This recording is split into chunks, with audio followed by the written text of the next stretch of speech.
उस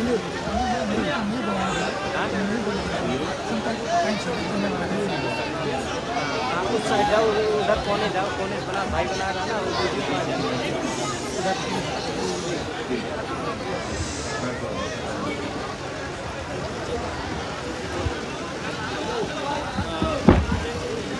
जयवीर ये स्टेज में खंड के हिसाब से जरूर कर दिए।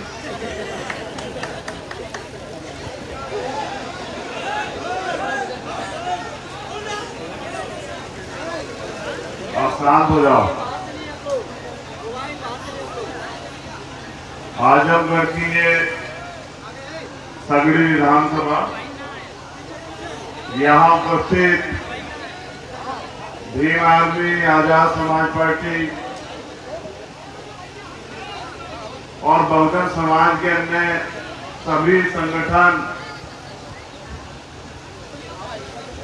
से उपस्थित तमाम नौजवान साथी, बुजुर्ग, हमारी बहनें, माताएं, आप सबका बहुत बहुत धन्यवाद कि आप लोग लंबे समय से इंतजार कर रहे हैं। मैंने अपने जीवन में ऐसी जनसभा नहीं देखी, पूर्ण रूप से प्राकृतिक जनसभा, पेड़ों के बीच में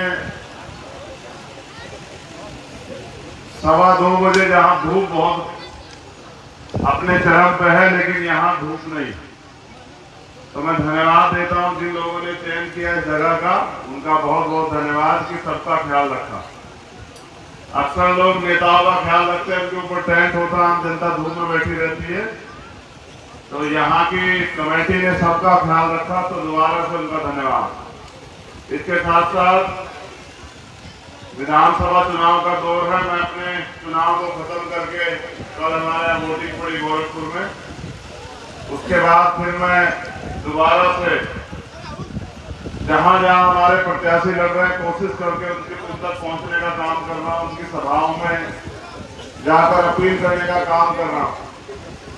इसी कड़ी में आज सगड़ी में हमारे प्रत्याशी हैं संजय अमीर चंद यादव जी, जो एक मेहनती, ईमानदार और जिम्मेदार बहुजन मिशनरी है।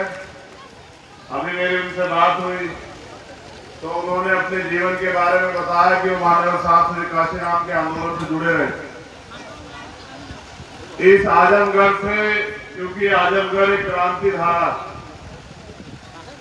धारा भी है और धरा भी है।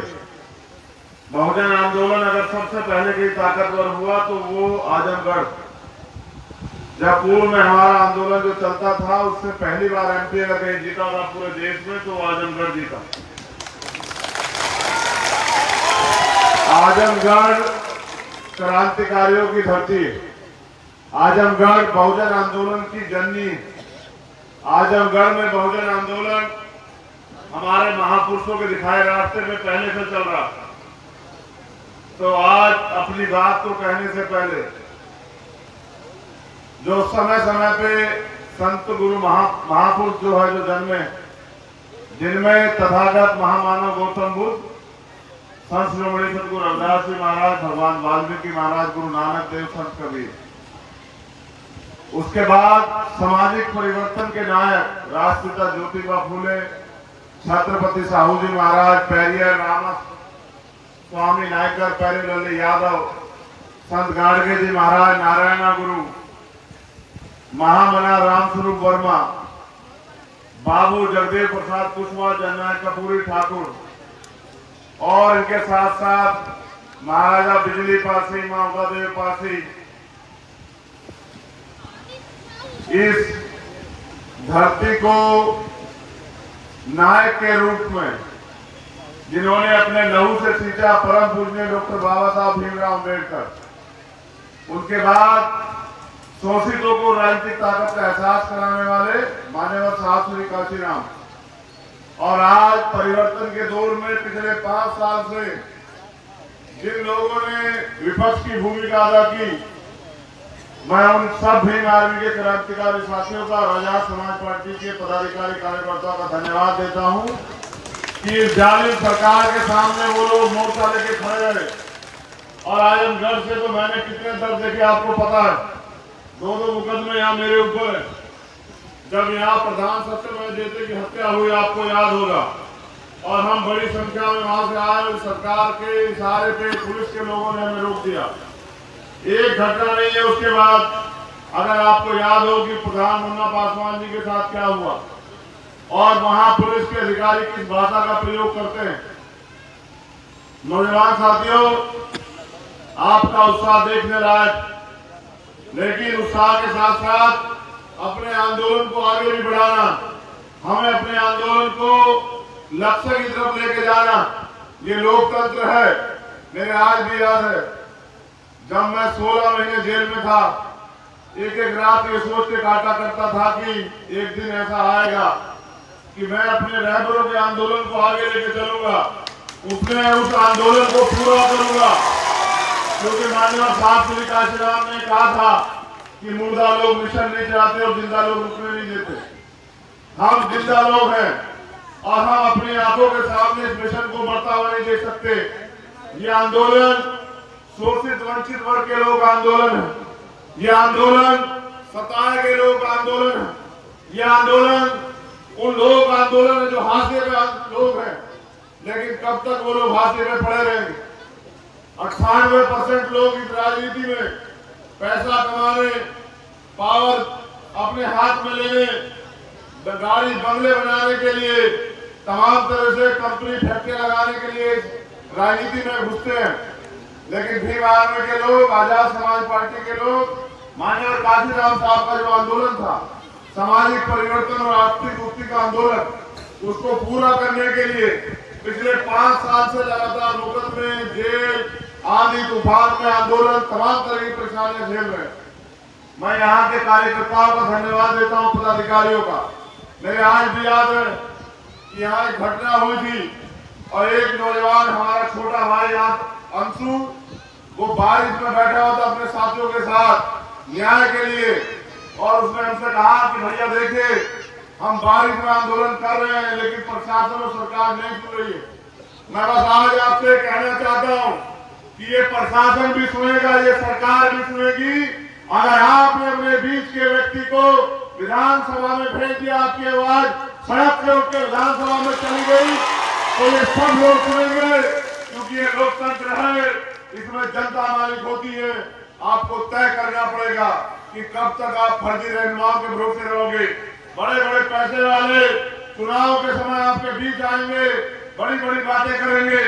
एक बार आप ये भी याद रखना कि 5 साल से आपके लिए सड़कों पे लड़ कौन रहा था, जब अन्याय, अत्याचार, जुल्म जाती हुई, तमाम तरह से शोषित वंचित वर्ग के लोगों के लिए उनके खिलाफ कानून बने, निर्दोष बच्चों में मुकदमे लगे, जेल भेज दिया गया, यहाँ एजुकेशन का बजट कम हुआ, यहाँ स्कॉलरशिप खत्म की गई, आरक्षण पे भर्तियों में आरक्षण के घोटाले हुए, पेपर लीक हुए, और रेप, हत्या जैसे मामलों में भी सरकार के लोग प्रशासन पर दबाव बना के आरोपियों को संरक्षण देते रहे। ऐ मेरे नौजवान साथियों, आज तक हमने कभी लड़ाई को कमजोर नहीं पड़ने दिया। अब लोकतंत्र का पर्व है, जिम्मेदारी आपके हाथ है। हमने इस लड़ाई को कमजोर नहीं छोड़ा, आप इस लड़ाई को कमजोर न छोड़ना।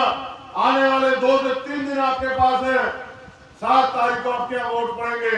अपने वोट को इस बार शोषित वंचित वर्ग की तरक्की के लिए माननीय अमित चंद यादव जी को डालकर, इनके चुनाव चिन्ह केतली के निशान पर डालकर, मेरे और भीम आर्मी आजाद समाज पार्टी के हाथों को मजबूत करके हमें ताकत देना कि हम इस हुकूमत को, जो हमें आज भी इंसान नमक नहीं समझ पाई, उसको मुंह तोड़ जवाब दे सके और सदन के जरिए आपके लिए तरक्की के रास्तों पे चर्चा कर सके, कानून बनवा सके। वरना फिर आपको 5 साल इंतजार करना पड़ेगा। आज हमारे लड़ाई खुद से है, क्योंकि यहाँ ये लोकतंत्र में धन बल, बाहुबल, मीडिया बल, तमाम तरह से हमारे प्रत्याशी को कमजोर करने का काम किया जाएगा। लेकिन याद रखिए कि 5 साल भी आप लड़े हैं, आने वाले 5 साल भी आपको लड़ना है।